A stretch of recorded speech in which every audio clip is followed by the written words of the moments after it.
Hello दोस्तों। आज के इस वीडियो में हम लोग बात करेंगे कि किसी थ्रेड को सस्पेंड करने, रिज्यूम करने या स्टॉप करने के लिए क्या क्या प्रोसेस दिए गए हैं, क्या क्या मेथड्स, क्या क्या प्रावधान दिए गए हैं, इसके बारे में आज हम लोग डिस्कस करेंगे।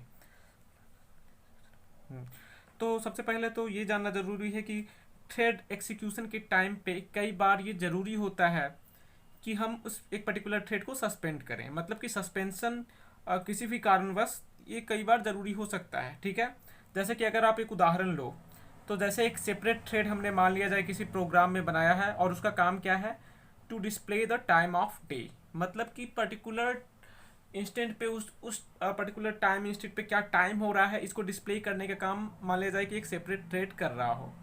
बट जो यूज़र है, मान लिया जाए कि उस यूज़र को यह एक बहुत ज़रूरी नहीं लग रहा हो। मतलब कि वो इसे चाहता ही नहीं हो कि मतलब वो टाइम वाला जो थ्रेड है वो रन करे। मान लिया जाए कि उसकी इफिशियंसी कम हो रही हो या फिर टाइम वो देखना ही नहीं चाहता हो। हाँ, तो इस कंडीशन में अ, जो पर्टिकुलर थ्रेड है वो सस्पेंड हो सकता है। कुछ भी काउज हो, कुछ भी रीज़न हो, मतलब कि थ्रेड को सस्पेंड करने के पीछे कुछ भी रीज़न हो। ये तो मैंने एक एग्जांपल दिया, ऐसे बहुत सारे जो ये तो मैंने एक ऐसे ही एग्जांपल दिया। कई बार प्रैक्टिकल सिचुएशंस में कुछ और प्रैक्टिकल एग्जांपल्स देखने को मिल सकते हैं। बट मैं एक बात आपको बता दूं कि थ्रेड को सस्पेंड करना बहुत ही ईजी है, बहुत ही आसान काम है। और अगर एक बार थ्रेड सस्पेंड हो जाए तो उसको रीस्टोर करना भी बहुत ईजी है। मतलब कि जिसे हम लोग रिज्यूमिंग बोल रहे हैं, उसे रिज्यूम करना भी बहुत ही सिंपल है।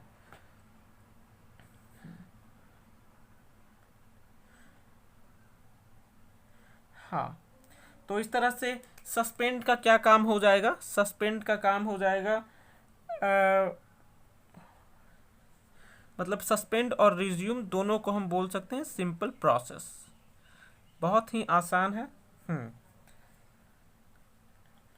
हाँ, बट मैं आपको एक बात ये बता दूं कि ये जो मैकेनिज्म है सस्पेंड करने का, स्टॉप करने का या फिर रिज्यूम करने का, थ्रेड को जो हम लोग सस्पेंड, स्टॉप या रिज्यूम कर सकते हैं, ये जावा के अर्ली वर्जन्स और जावा की जो मॉडर्न वर्जन्स है, जो करेंट वर्जन्स है, उनमें डिफरेंट डिफरेंट है।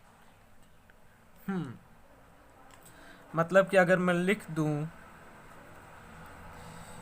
The mechanism of suspend, stop and resume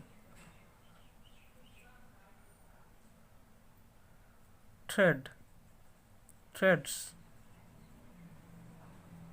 differs between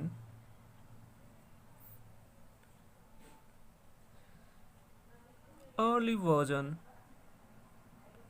of Java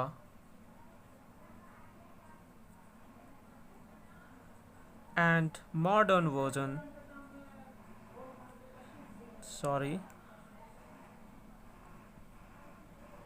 modern version कहने का मतलब मेरा क्या है, beginning with Java two, beginning with Java two. तो मॉडर्न वर्जन मेरा यहाँ पे कहने का मतलब ये नहीं है कि जावा 5, जावा 6, जावा 2 से जो प्रोसेस है सस्पेंड, रिज्यूम या स्टॉप करने का, वो अलग आप मान सकते हो। और उससे पहले मतलब जो पहला वर्जन था उसमें काफ़ी अलग था। ठीक है, तो हालांकि मैं आपको बता दूं कि अगर आप मतलब कि अगर कोई नया प्रोग्रामर हो, आप चूंकि सीख रहे हो, तो आपको निश्चित रूप से मॉडर्न अप्रोच जो कि जावा 2 के साथ स्टार्ट हुआ उसको ही फॉलो करना सही होगा। मतलब कि अगर नया कोड आप लिख रहे हो, न्यू कोडिंग करना चाह रहे हो, तो जो मॉडर्न अप्रोच है वो सही है।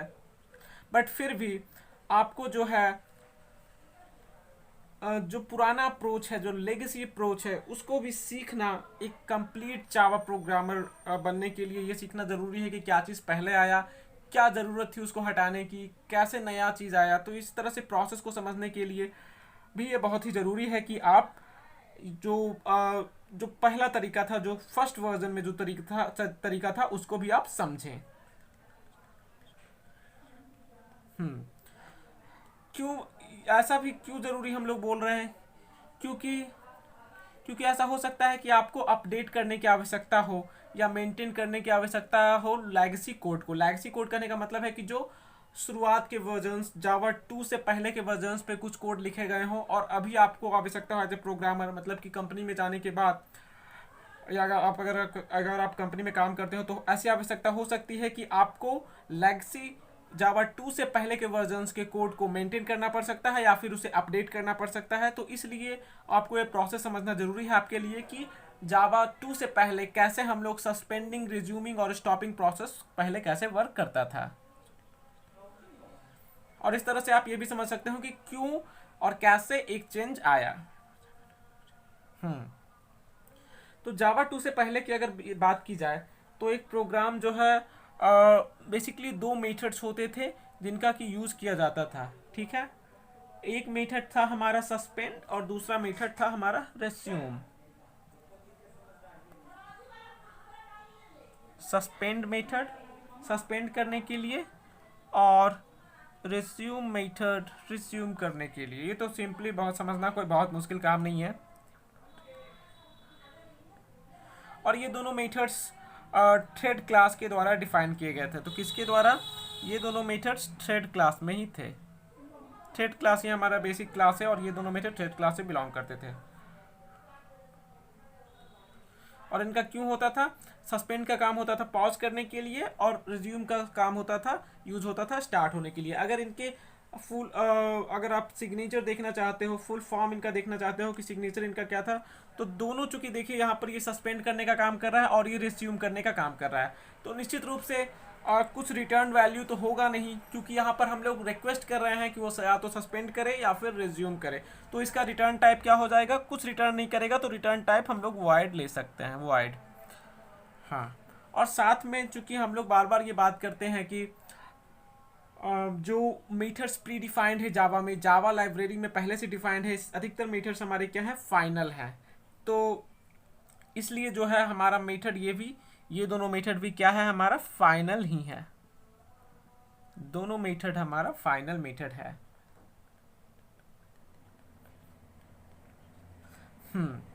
तो हालांकि आपको लग सकता है कि ये सस्पेंड, रिज्यूम या स्टॉप मेथड जो है, जो कि थ्रेड क्लास के द्वारा डिफाइन किया गया है, ये देखने में तो ऐसा लग सकता है कि ये परफेक्टली रीजनेबल है, मतलब कि बिल्कुल सही है, इसमें कोई दोष होने की संभावना नहीं है और बिल्कुल कन्वीनियंट अप्रोच है for managing the thread. Managing the thread करने का मतलब है कि थ्रेड को पॉज करना या थ्रेड को रिज्यूम करने के लिए काफ़ी परफेक्टली लग सकता है। बट फिर भी वो जो है जावा प्रोग्रामर्स के लिए मतलब बहुत ज़्यादा एडवाइजेबल नहीं है। मतलब आज के मॉडर्न प्रोग्रामिंग में अगर आप नया कोड लिख रहे हो तो बहुत ज़्यादा आप इस अप्रोच को फॉलो नहीं कर सकते हो। क्यों ऐसा हो हम लोग कह रहे हैं, इसके लिए हम लोग अगले वीडियो में देखेंगे। इस वीडियो के लिए धन्यवाद।